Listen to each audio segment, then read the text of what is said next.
I'm not dewy today, I'm just sweaty. It's hot.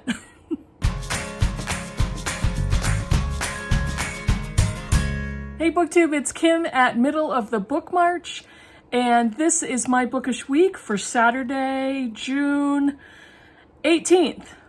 Yes, that's correct. I am flustered and I'm so excited. I'm going to tell you why in just a second.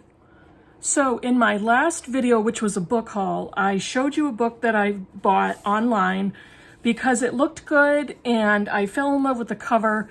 And it is this book, The Nature of Small Birds by Susie Finkbeiner. And I just took a chance. This was not a book that I had heard of. And I read the synopsis, read the summary, and I thought that sounds really good. It's right up my alley. And it was the first book, I think it was the first book I showed you in my book haul last week. The author commented on my video and she was like, she thanked me for picking up her book and she hoped I liked it. I almost passed out. I was so excited. I couldn't believe that simply by highlighting this book in a haul and putting the link in my description box that she found it. And I can't believe that she commented on my video. I was so excited.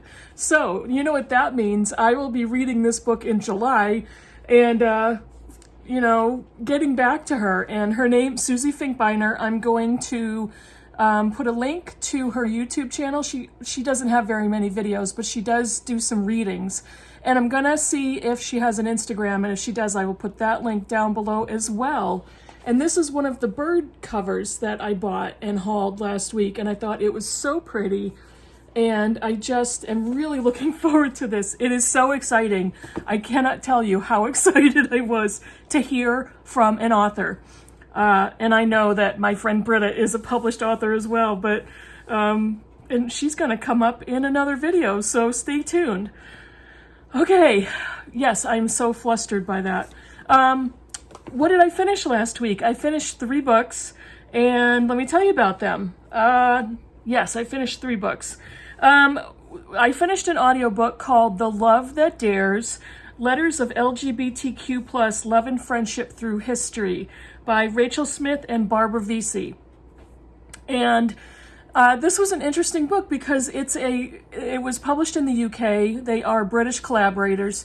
And it was a collection of letters over history, some very old, some a little more current, but they are letters, correspondence back and forth, some poetry by writers and authors and people, historical figures who were suspected or were out as LGBTQIA+. And so this was an interesting concept, and some of the letters were simply beautiful. And there were some pretty famous names that came up in this collection that I was really surprised by. Walt Whitman was one. Susan B. Anthony was another. The composer Chopin. And so it was interesting to hear the correspondence of letters going back and forth. And not all of the letters were about LGBTQ love. Many of them were friendship. Many of them were support and encouragement. But it was an interesting concept for a collection. And before each of the letters, one of the collaborators did a narration for context and told the reader or the listener what the context of the letters was. So that was really helpful to understand the back and forth of the writers. Some of them were very intimate, and it felt a little voyeuristic to listen to the letters and to listen to their obvious love for each other. And I was a little uncomfortable at times and in different spots. But it was a really nice collection. For something like this, there were obviously points that were more interesting than others. But I would definitely recommend it. It's a really interesting piece of history. And they have an archive for people who want to submit their correspondence for historical research and historical archiving for writers or historical people or people that are simply engaging in correspondence back and forth who are LGBTQ+. And so I thought that was a really interesting audiobook. There were many narrators based on whether the writers had an accent or were from a different country or were whatever gender they were. So that was interesting. It was almost like an acting production. So that was really good. It's another good part of the audiobook. So I would definitely recommend that if you have the chance to listen to it. I also finished Giovanni's Room, and this is my Library of America volume from James Baldwin. And I really loved this book. I didn't think it was a perfect book, but I really loved it. And this is the first James Baldwin that I've read. I'm going to do that. And I really loved it. I thought it was heartbreaking and emotional. To summarize Giovanni's Room, for those of you who have not read it, it's the story of David, who is an American, a New Yorker, and this is set in the 50s.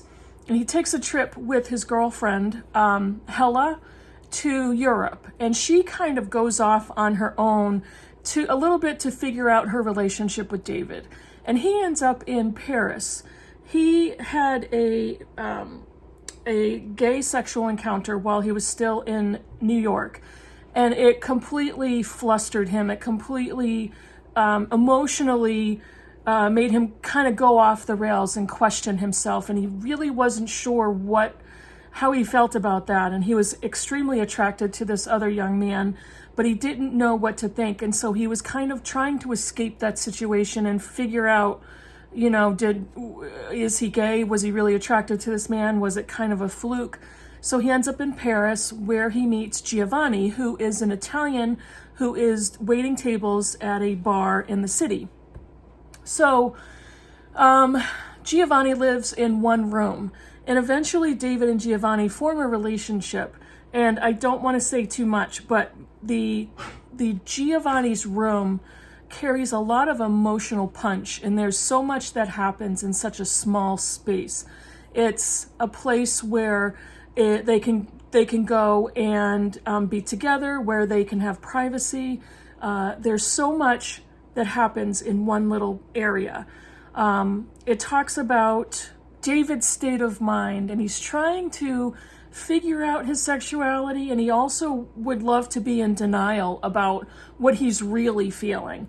He's scared because it's still illegal in the United States and New York, and he knows that he could get in trouble if he's found out, if he's outed.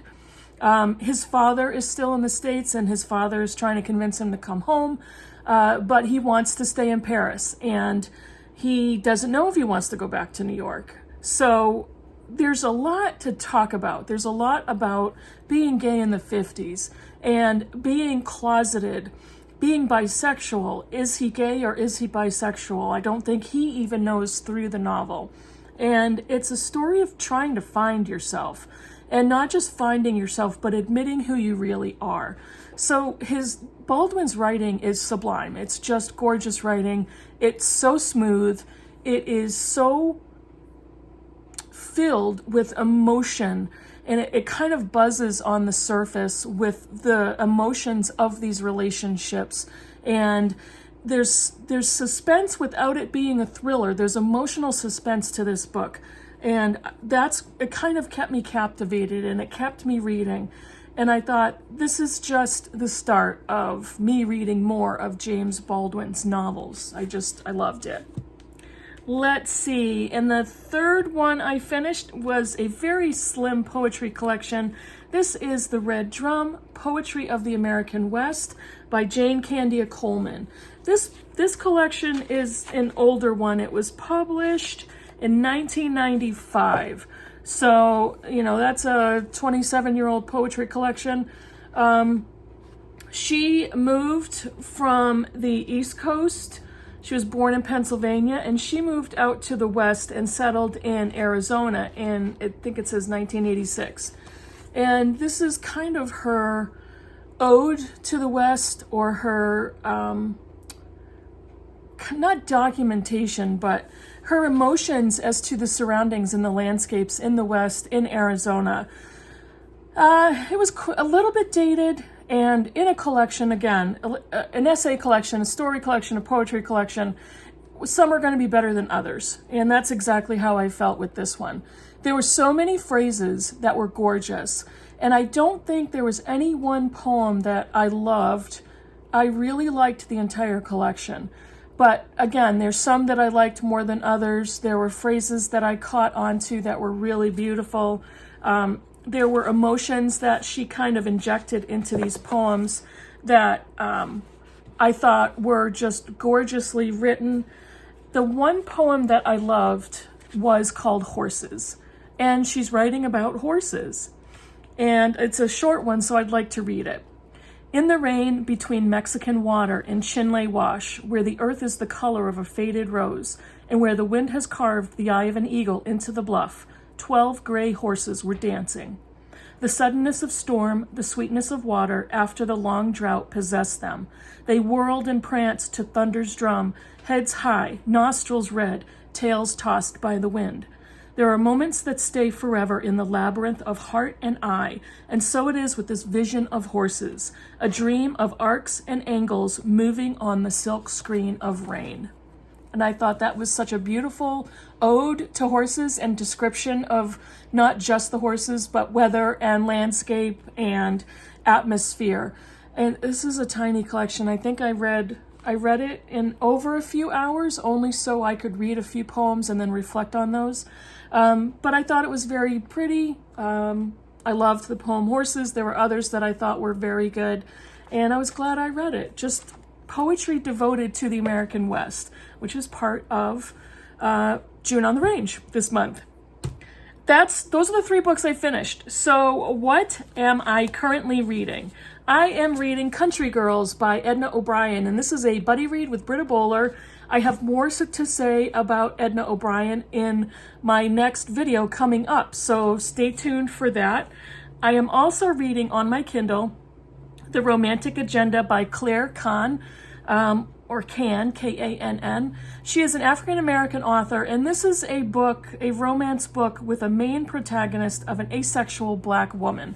And so there's a lot of sexual representation in this novel, and I read the first few chapters, and so far I'm really enjoying this book, and I thought I'm going to keep going with this because there's other sexualities represented and genders represented, and I'm really looking forward to getting deeper in that book.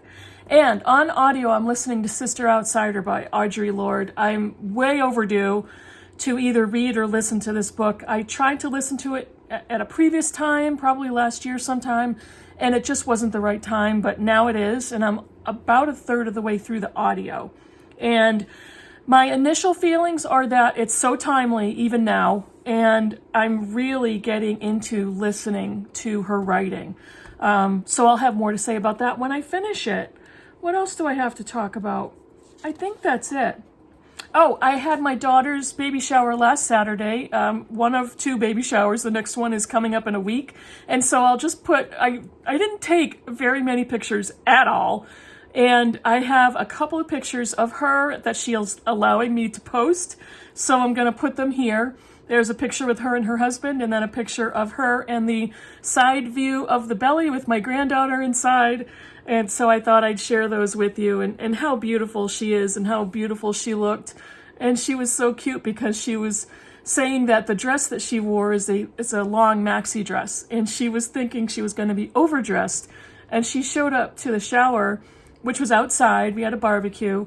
And we kept telling her that she looked beautiful, and my younger daughter told her she looked like a bohemian princess, and I thought that was so adorable. So we had a really great time. We're going to have a good time at the next shower next week. So let me know what you think of the books I talked about. If you have any comments, write them down below, and I'll see you in the next video. Bye, everybody.